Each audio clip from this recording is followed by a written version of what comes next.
అసలు విషయంలోకి వెళ్దాం ఇప్పుడు. చాలా జాగ్రత్తగా వినండి తల్లి. సాయిబాబా అల్లా మాలిక్ అన్నారు కదా. సాయిబాబా వేషధారణ చూస్తే ముస్లిం ఫకీర్లా ఉంది కదా. ఆయన ఉన్నది మసీదు కదా. ఆయన ముస్లిం అనేటువంటి పిచ్చి మాటలు మాట్లాడుతున్నారు చాలామంది తెలియక. ఇక్కడ మీ అందరికీ క్లారిటీ ఇస్తుందని, ఊరికే కాదని చెప్తే కుదరదమ్మా. బాబా చెప్పిన అల్లా మాలిక్ అనేది చాలా ప్రధానమైన విషయం అండి. ఇక్కడ మనందరం చాలా జాగ్రత్తగా విని అర్థం చేసుకొని మనం ఒక్కొక్క సైనికుల్లాగా బయటికి పోయి దీన్ని అందరికీ చెప్పాలా. ఏమండి, అల్లా అనే పదం అరబిక్ పదం. ఏమా, అల్లా అనే పదం అరబిక్ లాంగ్వేజ్ పదం. అది ఇస్లాం పుట్టక ముందు నుంచి అరబ్ లాంగ్వేజ్ వచ్చిన దగ్గర నుంచి అల్లా అనే పదం ఉంది. మీరు కావాలంటే ఎవరిని అడగండి, ఏ ముస్లిం సోదరుని అడగండి, అరబిక్ వాళ్ళని అడగండి, ఎవరిని అడగండి, వాళ్ళు చెప్తారు. అల్లా అనే పదం ఇస్లాంతో పుట్టలేదు. ఇస్లాం పుట్టక ముందు నుంచి దేవుళ్ళు ఉన్నారు అక్కడ అరబ్ కంట్రీలో. అక్కడున్న దేవుణ్ణి ఏమంటారు? అల్లా అంటారు. అర్థమవుతుందా? అల్లా అనే పదం ఇస్లాంతో పుట్టలేదు. అక్కడ అరబిక్లో అల్లా అంటే భగవంతుడు అని అర్థం. ఇంతవరకు అర్థమైందా? ఇది చెప్పగలరా అందరికీ ఎవరైనా అడిగితే? అల్లా అనేది ఇస్లాంతో పుట్టింది కాదు, అది భాషకు సంబంధించిన విషయం. అక్కడ దేవుణ్ణి అల్లా అంటారు. అల్లా అంటే భగవంతుడు. Simple equation. పాయింట్ నెంబర్ 1 అక్కడ తవ్వలేదండి. అసలు విషయానికి వస్తున్నా. చాలా ముఖ్యమైనది ఏంటంటే సాయిబాబా అల్లా మాలిక్, అల్లా అచ్చా కరేగా, అల్లా భలే కరేగా అన్నారు కదా. ఒక్క విషయం ఆలోచించి జాగ్రత్తగా, ఒక శబ్దానికి విలువ ఉంటుందా, శబ్ద అర్థానికి విలువ ఉంటుందా చెప్పండి. శబ్దార్థానికి విలువ ఉంటుంది. ఇప్పుడు నాకెవరో తెలియని వాడు ఉన్నానండి, అరే ఇట్రా అన్న, వాడిచ్చి 2 బీగుతాడు.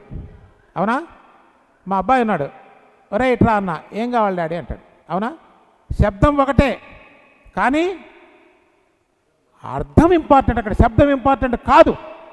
ఇది చాలా జాగ్రత్త పట్టుకోండి. శబ్దానికి ఇంపార్టెన్స్ లేదు. ఆ శబ్దాన్ని ఏ కాంటెక్స్లో వాడాను, ఏ సందర్భంలో వాడాను చాలా ఇంపార్టెంట్. అవునా? ఇక్కడ రండి. సాయి సచ్చరిత్ర చాప్టర్ 34 ఓవి నెంబర్ 129, చాప్టర్ 34 ఓవి నెంబర్ 129లో సాయిబాబా సుస్పష్టంగా రాశారు. కావున సచ్చరిత్ర నా కారులో ఉంది. మణమ్మ గారు రాసినటువంటిది ఓవి. దాని లోపల ఏం చెప్తారు చెప్పమంటారు? సాయిబాబా 129 ఓవిలో, నేను సదా పరమేశ్వరుణ్ణి స్మరించేవాడను. దీనికి కొట్టాలి మన క్లాప్స్. ఇది ప్రాణం అండి. సచ్చరిత్ర మొత్తానికి ప్రాణం. వాళ్ళకి తెలియక మాట్లాడుతూ ఉన్నారు. ఏమది? నేను సదా పరమేశ్వరుణ్ణి ప్రార్థించేటువంటి వాడిని, స్మరించేటువంటి వాడిని బాబా చెప్పింది. స్మరించేటువంటి వాడిని క్లియర్గా ఉంది. మరి సాయిబాబా ఎప్పుడు స్మరించింది ఏంటండి?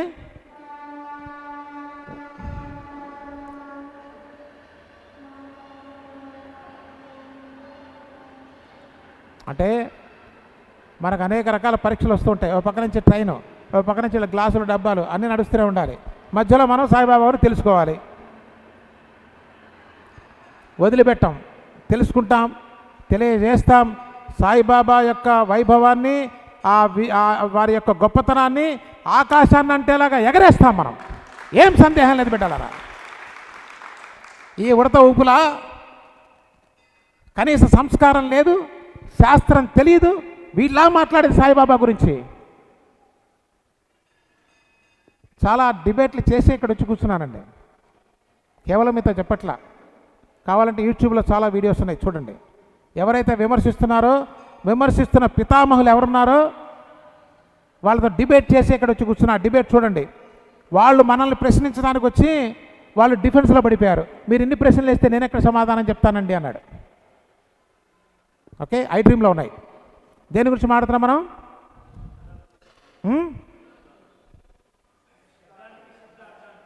శబ్దార్థం. శబ్దానికన్నా శబ్దార్థానికి చాలా ప్రాధాన్యత ఉంది కదా.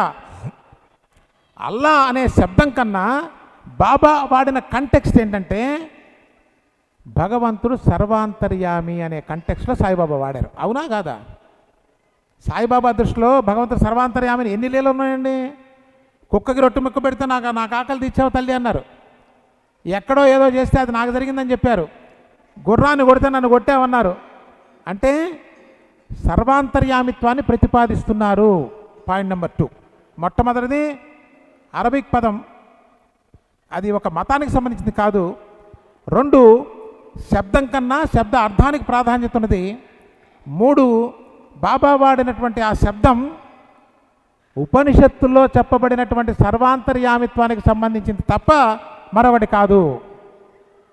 ఈ విషయం చాలామంది అర్థం చేసుకోవడానికి కష్టపడిపోతూ ఉన్నారు. మనం ఏం చేయలేం. నీ యొక్క విద్వత్తుని బట్టి సత్యం ఉండదు. సత్యం సత్యంలా ఉంటుంది. అర్థమవుతుందండి? ఉపనిషత్తుల్లో మనకు సర్వాంతర్యామిత్వం చెప్పారా లేదా? బాబా ఏ కంటెక్స్ట్లో వాడారు అల్లా అనే శబ్దాన్ని? సర్వాంతర్యామి అనే కంటెక్స్ట్లో వాడారు. దాన్ని ప్రతిపాదన చేస్తూ 34వ చాప్టర్లో 129వ ఓవిలో నేను సదా పరమేశ్వరుని స్మరించేవాడను, అల్లాకు దాసుడును అని చెప్పారు. సర్వత్రా స్మరించడం అల్లా మాలిక్, అది పరమేశ్వరుడు. సర్వత్రా దాసుడు అంటే బాబా చెప్పినటువంటి అల్లా అనేటువంటి పదం పరమేశ్వరుడు అనే కంటెక్స్లో వాడారు. అర్థమైందా? కొంచెం బుర్ర కావాలి దీనికి. అర్థం కాలేదా? అర్థమైందా? Yes, very good. ఇది మనం తెలుసుకోవాలి తల్లి. ఇక్కడ వరకు చెప్పండి కనీసం. కంటెక్స్ట్ ముఖ్యం. సాయిబాబా వాడింది సర్వాంతర్యామని. ఆ సర్వాంతర్యామ అనేది కేవలం ఉపనిషత్తుల్లో మాత్రమే ఉంటుంది. ఇది ఈజీగా ఉందా? సర్వాంతర్యామ అనేది వేరే ఎక్కడ ఉండదండి. అది ఒక్క ఉపనిషత్తులో ఉంటుంది. మరొక ముఖ్య విషయం ఏంటి తెలుసా? ఉపనిషత్తులు ఏ ఒక్క గ్రూపుకి సంబంధించినవి కాదు, సర్వ మానవ జాతికి సంబంధించినటువంటిది ఉపనిషత్తు అనేది. అది ఋషి దర్శనం అండి, అది ఒకటి సొత్తు కాదు. ఇంకో విషయం తెలుసా మీకు? ఆ ఉపనిషత్తులు ఎవరు రాశారో దాని మీద పేరు ఉండదు. సాయిబాబాకి ఎలా పేరు లేదో దానికి పేరు లేదు. దేనికైతే నామరూపరహితమై ఉంటుందో అది పరమ సత్యము. మీకు శాస్త్రంలో చెప్తారు, సాయిబాబా సచ్చరిత్రలో కూడా చెప్తారు, నామరూపములు మాయా. ఎందుకని? ఒకనాటికి పోతాయి. అర్థమైందండి? ఇప్పుడు సాయిబాబా అల్లా మాలిక్ అని ఏ దృష్టితో అన్నారంటే పరమేశ్వరుని దృష్టితో చెప్పారు. ఇప్పుడు అందరికీ ఒక ప్రశ్న వచ్చేస్తుంది, ఏమండి ఇంత కన్ఫ్యూజ్ చేయటం ఎందుకు? అదేదో పరమేశ్వర మాలిక్ అంటే బాగుంటుంది కదా. ఇప్పుడు వాళ్ళు అడిగేది అదే. అర్థమవుతున్నానన్న? అదేదో పరమేశ్వర మాలిక్ అని ఉంటే మేము సెట్ అయిపోయేవాళ్ళం. అల్లా మాలిక్ అని ఎందుకు అనాలి? ఇక్కడికి రండి. ప్రాణం అండి, ఇది ప్రాణం. సాయిబాబా దర్శనమిస్తే తప్ప గ్రహించలేని సత్యాన్ని నేను చూసి, నాకు మిత్రులైనటువంటి సాయిబాబా మిత్రులంతా నా మిత్రులే కదా, సాయిబాబా భక్తులంతా కూడా నా మిత్రులే. నా మిత్రులతో నేను షేర్ చేసుకుంటున్నా. రేపు సింహాలయ గర్జించాలి మీరు అందరూ కూడా. దీనికి ఇది ఎందుకో చెప్తున్నా మీకు. ఇప్పుడు వాళ్ళ క్వశ్చన్ ఏంటంటే, సరేనయ్యా నువ్వు మా ప్రాణం తీసేదో చెప్పావు, పరమేశ్వరుడే అల్లా అని ఏదో సెట్ చేశావు, అలా అన్నప్పుడు ఆ పరమేశ్వర మాలిక్ అంటే అయిపోయేది కదా, మాకు గోల్ ఉండేది కాదు. ఇప్పుడు చాప్టర్ నెంబర్ 11 ఓవి నెంబర్ 61, 62, 63 ఇది చాలా చాలా ఇంపార్టెంట్ అండి. ఇది తెలియకపోతే సచ్చరిత్ర తెలియనట్టే. ఇది చాలామందికి తెలియలేదు. ఆ ఢిల్లీలో ఉన్నటువంటి ఒక సాయి బాబా టెంపుల్ పెద్దది, ఫేమస్. ఆ వ్యక్తి తెలియక సంస్థానం వాళ్ళని క్వశ్చన్ చేస్తే సంస్థానం వాళ్ళు అక్కడ ఏది ఉందో అది కరెక్ట్ అని చెప్పారు. అతను అది కరెక్టా అని అర్థం చేసుకోలేక ఆ పుస్తకాన్ని అక్కడ పెట్టి వదిలేసి వెళ్ళిపోయాడు. అర్థమవుతుందా? ఇది చాలా ఇంపార్టెంట్. ఏముందో చెప్తా మీకు. చాప్టర్ నెంబర్ 11 గుర్తుపెట్టుకోండి. 61, 62, 63 చాప్టర్లో ఏం జరిగిందో తెలుసా అండి? డాక్టర్ పండిత్ కథ మీకు అందరికి గుర్తుందా? డాక్టర్ పండిత్ వస్తాడు సాయిబాబా దగ్గరికి. వచ్చి గబగబా వెళ్ళి సాయిబాబా ముఖాన ఒక త్రిపురం రంగు ఇస్తాడు. చాలా ఫేమస్. వాళ్ళకి అర్థం కాల, సాయిబాబా భక్తులు కూడా అర్థం కాల. అందుకే చెప్తున్నా, చాలా సీరియస్ విషయం ఇది. త్రిపురం రంగు ఎప్పుడైతే రాశారో వీళ్ళందరూ అనుకున్నారు, పక్కన ఉన్న భక్తులంతా సాయిబాబా వెన్ని తిడతారు, దండిస్తారని భయపడ్డారు. కానీ సాయిబాబా ఏమీ అనలేదండి. ఎందుకో తెలుసా? ఎవరు కూడా సాయిబాబాకి త్రిపురం రాయటానికి ఒప్పుకునేటువంటి వారు కాదు. ఎక్కడి వరకు అంటే సాయిబాబా చేతులకి కాళ్ళకి గంధాన్ని రాచి పూజ చేసేవారు, అంత అప్పటి వరకు. ఎందుకు ఒప్పుకునేవారు కూడా చెప్తా, ఎందుకు ఒప్పుకోరో కూడా అని. ఎందుకంటే వీడి భావమే శుద్ధిగా లేదు. తెలుసా తల్లి? ఇప్పుడు ఎలాగైతే మన మనసులు, చాలామంది మనసులు కలుషితం అయిపోయి ఉన్నారో, ఆనాడు కూడా ఇలాంటి మనుషులే ఉన్నారు. ప్రతి వాడికి సాయిబాబాను చూడంగానే ఫకీర్ ఫకీర్ ఫకీర్ అనేటువంటి దృష్టి వచ్చేది.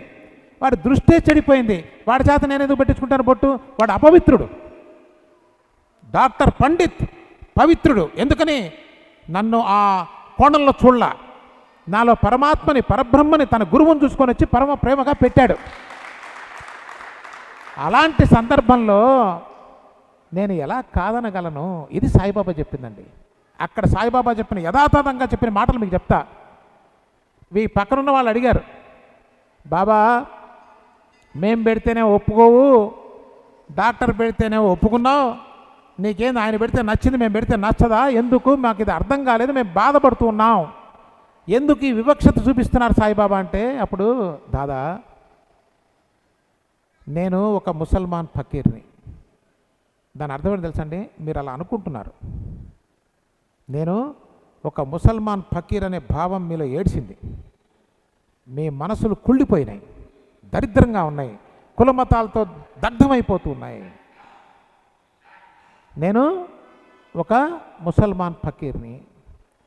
తాను బ్రాహ్మణ జాతిలో పుట్టాడు అంటే మీ అందరికీ అది చచ్చింది. మీ కులాహంకారం ఉంది, కులంతో కూరుకుపోయి ఉన్నారు. కానీ డాక్టర్ నేను బ్రాహ్మణ్ణి, ఈయన దగ్గరికి వెళ్తే నేను అపవిత్రం అవుతాను అని అనుకోకుండా నాలో తన గురువును చూసి ఆ బొట్టు పెట్టినప్పుడు నేను ఎలా కాదనగలను అంటున్నాడు సాయిబాబా. ఈ చిన్న విషయం అర్థం కాలేదండి జనానికి. ఇంకా ఉపనిషత్తుని ఏం అర్థం అవుతాయి వీళ్ళకి? వీళ్ళ పద్దెనిమిదిలతో అర్థం కావు. బాబా ఏం చెప్పేది దర్శనం అక్కడ ఆపలేదు. నా ఉపాయం డాక్టర్ దగ్గర పని చేయలేదు, ఇది ప్రాణం. సచ్చరిత్ర మొత్తానికి ఇది ప్రాణం. ఏంటో తెలుసా అండి? ఉపాయం. సాయిబాబా ఉపాయం అనే మాట ఎందుకు వాడారు? ఆలోచించండి. సాయిబాబా వేసిన వేషం, ఆ దుస్తులు వేషం, ఆ మాట్లాడిన అల్లా మాలిక్ వేషం. సాయిబాబా చెప్తారు, ఒరే నువ్వు నేను కలుసుకోవడానికి ఒక గోడ అడ్డుందిరా చెప్పలా? ఆ గోడని పడగొడితే కదా నువ్వు నేను కలుసుకునేది. ఏంటా గోడ సాయిబాబా? వారి పిచ్చివాడ, మత పిచ్చి. మతం అనేదే చాలా అల్పమైనటువంటిది. ఆ మత పిచ్చితో ఊగిపోతున్న నువ్వు అనంతమైనటువంటి పరమాత్మని ఏ నాటికి నువ్వు కనుక్కోగలవు? కనుక్కోగలరా అండి? కనుక్కోలేడు. ఒక మతమే కాదండి, డబ్బు పిచ్చున్నా కనుక్కోలేడు, పేరు ప్రఖ్యాతలు పిచ్చున్నా కనుక్కోలేడు. కానీ అన్నిటికన్నా స్ట్రాంగ్ ఏంటంటే నేను ఫలానా నేను ఫలానా నేను ఫలానా అని ఉంటుంది. బాబా చెప్పింది ఏంటంటే అల్పమైనటువంటి ఒక చట్టంలో నుంచి బయటికి రావాలి. అది రాలేని నువ్వు ఏనాటికి పరమాత్మని తెలుసుకోలేవు, ఏనాటికి నువ్వు ఆనందంగా ఉండలేవు. ఇది సాయిబాబా చెప్పింది. ఇది ఎంతమందికో అర్థం కాలేదండి. ఈ చిన్న విషయం అర్థం కాక పిచ్చివాళ్ళు అయిపోతున్నారు. వాళ్ళు అంటారు, మీరు సరిగ్గా చదవలేని సచ్చరిత్ర. బాబా నేను ముసల్మాన్ అని చెప్పాడు కదా అంటే, వారు వెర్రి వెదవా, నువ్వు అనుకునే దరిద్ర భావాన్ని సాయిబాబా రిపీట్ చేస్తున్నాడు. ఆయనే ముసల్మాన్ అనుకున్నట్టయితే ఏ ముసల్మాన్ అని విగ్రహారాధన చేయనిస్తాడా? గంటలు కొట్టనిస్తాడా? హారతలు ఇవ్వనిస్తాడా? గుళ్ళు బాగు చేయనిస్తాడా? ఎక్కడున్నారు? తలకాయలు ఎక్కడ పెట్టుకున్నారు? మేల్కొనండి. వాళ్ళు కాదండి, మొదట సాయి భక్తులు మేల్కొనాలి. ముందు మనం అర్థం చేసుకోవాలి కదా. మనం అర్థం చేసుకుని వాడు సమానం చెప్పగలగాలి.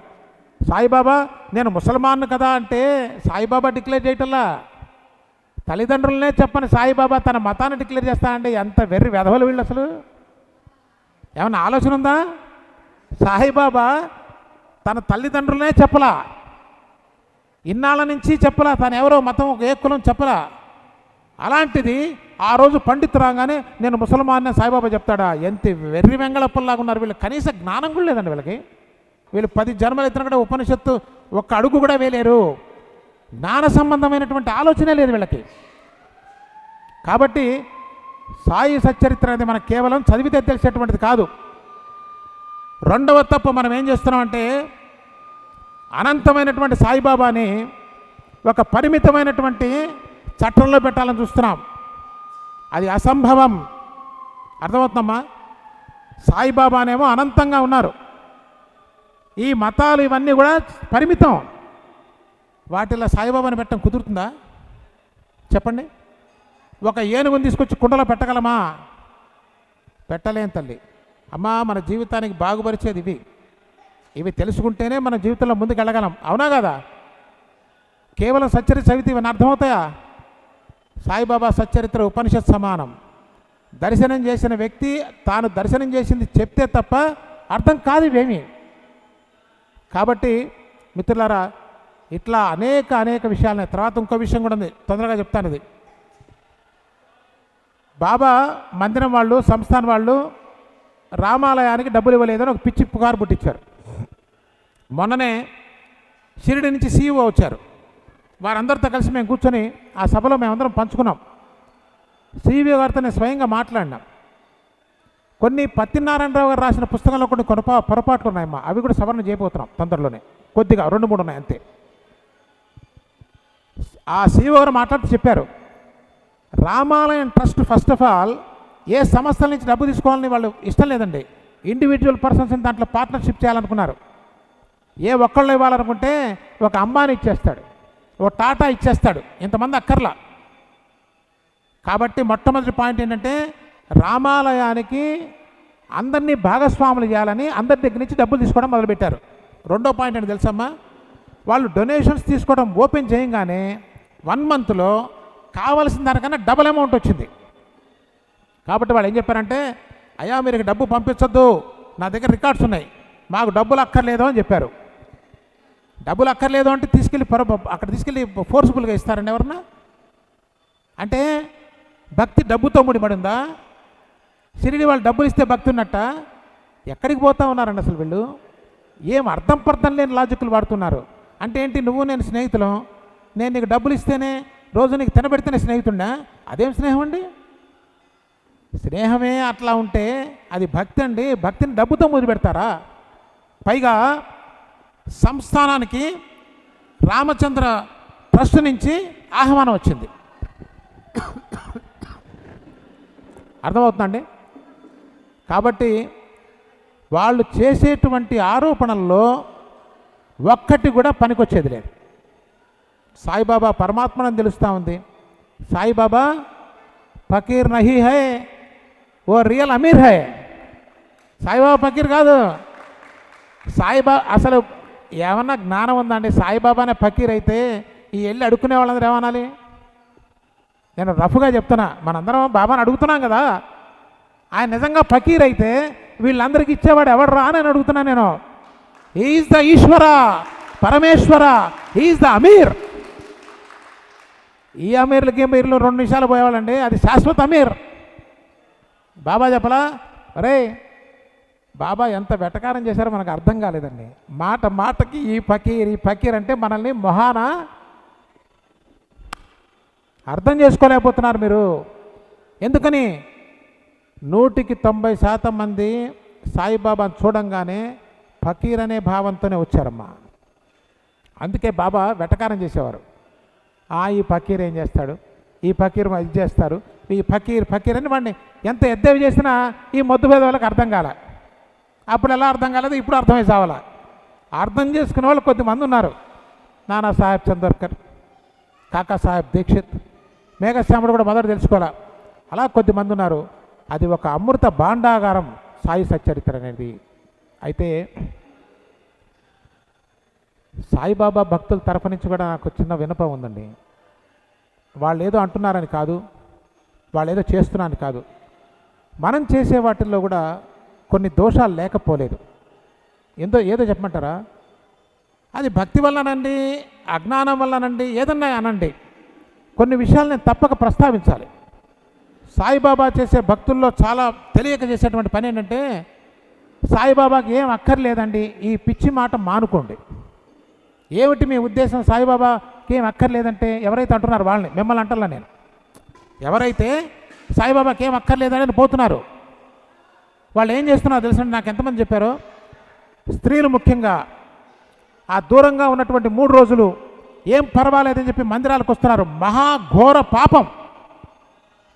సాక్షాత్తు పరమేశ్వర స్వరూపమైన సాయిబాబా దగ్గర పరిపూర్ణ సాయిబాబా సనాతన ధర్మం అని అని అంటున్నారు కదా. సాయిబాబా సనాతనలో ఉన్నారా అని నేను చెప్తున్నా. ఈ రోజున శాస్త్ర ప్రమాణంగా చెప్తున్నా, సనాతన ధర్మం అంటే ఏంటో తెలుసా అండి?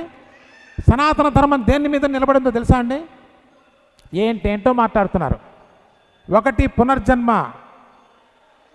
ఒకటి పునర్జన్మ, రెండు కర్మ సిద్ధాంతం. ఈ రెండిటి మీద సనాతన ధర్మం ఆధారపడి ఉంది. ఆ రెండు సాయిబాబా సచ్చరిత్ర నిండా ఉన్నది అదే కదండి. కర్మ వల్లే జన్మని, కర్మ వల్లే నీకు వచ్చేవి పోతాయని సాయిబాబా చెప్పారు కదా. రోగం వస్తే నీ కర్మ వల్ల వచ్చిందిరా, ఆ కర్మని నేను దగ్ధం చేస్తా అని చెప్పారా లేదా? కర్మను ఒప్పుకున్నారు, కర్మని ప్రతిపాదించారు. అలాగే పునర్జన్మని ఒప్పుకున్నారు సాయిబాబా. మరి ఈ రెండూ చేసిన వాళ్ళు సనాతనం కాక మరి ఏమిటి అని నేను ప్రశ్నిస్తున్నా. ఏం మాట్లాడుతున్నారు? సాయిబాబా 100% సనాతన ధర్మానికి సంబంధించిన వాళ్ళు. మళ్ళీ ఒక విషయం చెప్తానండి, సనాతన ధర్మం అంటే ఒక మతం కాదు కాదు కాదు, అలా అనుకుంటే వాళ్ళ అజ్ఞానం. అర్థమవుతుంది తల్లి. సనాతన ధర్మం అంటే అది ఒక మతం కాదు. సనాతన ధర్మం అంటే సత్యం, సత్యం అంటే ఉపనిషత్తులు. ఆ ఉపనిషత్తుల ఆధారంగా సాయిబాబా జీవనం బోధ గడిచాయి మనకి. కాబట్టి సాయిబాబా దగ్గర ఇష్టం వచ్చినట్టు రావటం, ఇష్టం వచ్చినట్టు పోవటం, ఎవరైనా చెప్పినా చేసినా దాన్ని ఖండించండి అమ్మా. ఆ 3 రోజులు మాత్రం మనం ఈశ్వరుడికి పూజ చేస్తామా? సాయిబాబా ఈశ్వరుడు అంటున్నాం కదా. చేయనప్పుడు ఎలా చేస్తారు? కొంతమంది శుచి శుభ్రం లేకుండా చేయకూడదండి సాయిబాబా. ఒక్కటే లెక్క, సాయిబాబా సనాతనం అన్నప్పుడు నీవు ఈశ్వరుడి దగ్గర ఏం చేస్తావో సాయిబాబా దగ్గర అది చేయాలి. ఇంతకన్నా ఎక్కువ చెప్పక్కర్లా కదా. అదేంటంటే సాయిబాబా ఆయనకేం లేవు కదా అని సన్నాయి నొక్కులు నొక్కుతారు. అవునయా, ఆయన 15 రోజులు స్నానం చేయలా, నువ్వు చేయకుండా ఉంటావా? నువ్వే అసహ్యం వేస్తుంది నీకు. ఆయన దగ్గర ఏ రకమైనటువంటి దుర్గంధం లేదు. 15 రోజులు 20 రోజులు సాయిబాబా చేయకపోయినా, చింకు గుట్టలు కట్టుకున్నా, దివ్య తేజస్సుతో ఎలిగిపోయినటువంటి జ్ఞానశిఖ సాయిబాబా. ఆయనకి మనకి ఎక్కడ పోలికండి? ఒక్క పూట స్నానం చేయకపోతే దరిద్రమైన వాసన వస్తుంది, రాదా? సాయిబాబాకి ఏం అక్కర్లేదు, ఆయనకు అక్కర్లేదు. ఆయనకి లేదు, ఎందుకనంటే ఆయన సర్వాంతర్యామి కాబట్టి. ఆయన 15 రోజులు 20 రోజులు స్నానం చేయకపోతే బాగానే ఉన్నారే. ఆయన పశుపక్షాదులతో కుక్కలు పెట్టినా, మూతులు పెట్టినా, పందులు తిన్నా దాంతో కలిపి తిన్నాడు. ఎందుకని భేదం లేదు ఆయనకి. నువ్వు తింటావు అట్లా? పిచ్చి పిచ్చి మాటలు మాట్లాడకూడదండి. తెలిసి తెలియక సగం నాశనం చేస్తున్నది అతి భక్తి అనుకొని వీళ్ళే. నీవు సంప్రదాయాన్ని నాశనం చేస్తున్నావు, అందుకు వాళ్ళకు ఒళ్ళు మండుతుంది ఒక రకంగా. అది చేయకూడదమ్మా. బాబాకి సాత్విక ఆహారం పెట్టాలి. సాయిబాబా దగ్గరకు వచ్చేటప్పుడు శుచి, ఈశ్వరుడి దగ్గరికి ఎలా వస్తావు అలా రావాలి. ఆడవాళ్ళు స్పెషల్గా దూరంగా ఉన్నప్పుడు రాకూడదు. ఈశ్వరాలయంలో ఏది వర్తిస్తుందో సాయిబాబా దగ్గర అది వర్తిస్తుంది. అదేవిధంగా మిత్రులారా, మీరందరూ సహృదయులని నాకు తెలుసు, మీరు చేయరని నాకు తెలుసు. మీకెందుకు చెప్తున్నానంటే అలా చేసేవాళ్ళకి మీరు చెప్తారని చెప్తున్నా నేను. నా పేరు చెప్పండి, ఆయన చెప్పి పోయాడని చెప్పండి, వాళ్ళు తిట్టుకుంటే నన్ను తిట్టుకుంటారు, బాధలేదు. అలాగే సాయిబాబా దగ్గర అందరూ చేయరండి. ఎక్కడో ఒక చోట తెలియక ఒక విగ్రహం పెడితే పెడతారు. ఎవడన్నా కావాలని చెప్పి సాయిబాబా దగ్గర తీసుకొచ్చి పాదాల దగ్గర పెడతారండి? ఎవరు పెట్టరు. ఏదో ఒక చోట అవంగానే వీళ్ళేదో అంత పవిత్రంగా అన్ని కరెక్ట్గా చేసినట్టు ఓ అని గోల్ చేస్తున్నారు. అది కూడా తప్పే, అది కూడా ఖండిస్తున్నాను నేను. సాధ్యమైనంత వరకు మనం పెట్టకుండా ఉంటే పోలా. వాళ్ళ మనసును ఎందుకు కష్టపెట్టడం? ఎందుకు మనకు కూడా బాబా కూడా ఏం చెప్పారు? సరైనటువంటి స్థానంలో పెట్టమని చెప్పారు. నేను అడుగుతా ఉన్నా, ఒక్క చోట ఏదో పొరపాటున వాడు తీసుకొచ్చాడు, వాడు నమాజ్ చదివింది లేదు, పెట్టింది లేదు, దాన్ని ఓ ట్రోల్ చేసి పారేస్తూ ఉన్నారు. అంత అవసరమా మిత్రమా? నువ్వేం తప్పు చేయవా? నువ్వు అంత పరమ పవిత్రంగా ఉన్నావా? ఆ దేవాలయాల్లో పోయి గుళ్ళల్లో మొత్తం ధ్వంసం చేస్తూ ఉంటే అడిగే మానవుడు లేడు. రాజ్యంగా పగల కొడుతూ ఉంటే వీళ్ళు నోళ్ళు పెగలవు. వాడు పాపం ఏదో వాడు చేయించింది లేదు, పెట్టింది లేదు, వాడిని తీసి పారేశారు. ఆ మందిరంలోకి రాకుండానే చేశారు. ఎక్కడో పొరపాటు జరుగుతుందండి. అయితే ఒక్కటి గుర్తుపెట్టుకోండి, సాయిబాబా అన్ని మతాలు సమానమే అని ఎక్కడా చెప్పలేదు. ఇది గుర్తుపెట్టుకోండి సార్. మన భావాలు మన ఉద్దేశాలు తీసి వాగులో పారేయండి. బాబా అట్టా అంటే ఇట్టా కదా, ఇట్టా అంటే అట్టా కదా, మన అట్టా ఇట్టాలు అక్కర్లా, మన భావాలు మీ దగ్గర పెట్టుకోండి. స్ట్రైట్ అవే చెప్తున్నాను, సాయిబాబా ఎక్కడా కూడా సబ్ కా మాలిక్ ఏక్ అని సచ్చరిత్రలో ఎక్కడ లేదు. లేకపోయినా మేమంటామంటే అది నీ మూర్ఖత్వం. మనం ఏం చెప్తున్నాం? సచ్చరిత్రలో ఉన్నదా లేదా, ఎస్ ఆర్ నో. ఇదంటే ఇట్టా అంటే అట్టా కదండి, ఈ ఎట్టా అట్టా వద్దు. సాయిబాబా నోటి నుంచి వచ్చిందా? రాలా, ఫుల్ స్టాప్. మీ అమెండ్మెంట్లు వద్దు, మీ భావాలు వద్దు. ఇంకోటి చెప్తున్నానండి, సాయిబాబా అవతారం దేనికి వచ్చారండి? ఇవన్నీ ప్రశ్నలు మనకున్నాయి సమాజంలో, తెలియక ఎవరికి తోచిన వాళ్ళు మాట్లాడుతూ ఉన్నారు. సాయిబాబా అవతార కార్యం యొక్క విశేషం ఏమిటి అని మీరు అడిగితే మీరేం చెప్తారు? హిందూ ముస్లింలా అనేనా? పచ్చి అబద్ధం. అది కాదండి. ఎక్కడుంది? అసలు ఏమన్నా సోయిలో ఉండి మాట్లాడుతున్నారా? తెలియని వాళ్ళు సరే, మేము తెలుసుకొని స్టాంపులు వేసుకొని ఊరేగా వాళ్ళకు కూడా ఏం తెలియటల్లా. ఎక్కడా కూడా సాయిబాబా హిందూ ముస్లింల ఐక్యత అనేది కాదు, మానవులందరూ ఒక్కటే. ఇది గమనించండి దయచేసి. అవునా కాదా? ఏమండి, ఒక భిన్నత్వం నుంచి ఒక మతం పుడితే భిన్నత్వాన్ని బేస్ చేసుకొని పుట్టినవి రెండు ఒకటే అవుతాయి? అసలు చచ్చినా కావు, ఒకనాటికి కావు. అవుతాయా? ఒక మతం ఉంది, ఇంకో మతం దీన్ని విభేదించి పుట్టింది, అంతేగా? ఈ మతం ఉంది, దీన్ని విభేదించి ఇంకోటి పుట్టింది. ఎక్కడో దానికి మీకు ఒక ఎగ్జాంపుల్ చెప్తే మీకు బాగా అర్థమవుతుంది. బుద్ధుడు ఉన్నాడు, బుద్ధిజం ఉంది కదా. బుద్ధుడు ఏం చెప్పాడు ఎవరికి తెలియదు. బుద్ధుడు ఇది చెప్పాడని ఒక మతం, బుద్ధుడు ఇది చెప్పాడని హీనయానం మహాయానం రకరకాలు పుట్టాయి.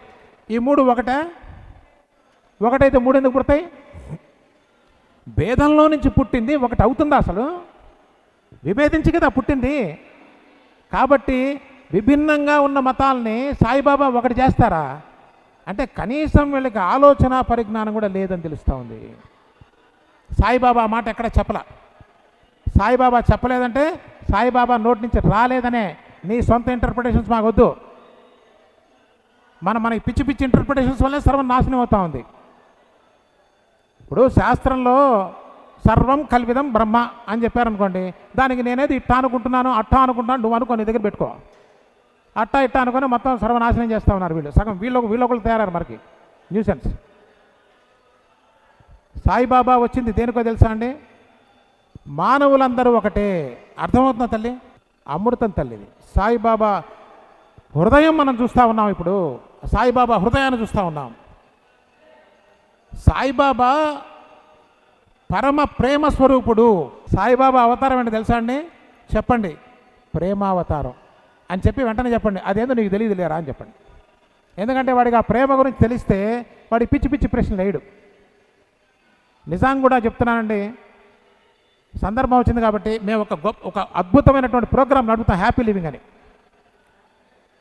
సైంటిఫిక్ విషయాలు డిస్కస్ చేస్తాం. మీతో ఈ కసేపు ఉన్నప్పుడే నేను ఇన్ని విషయాలు మాట్లాడుతున్నా.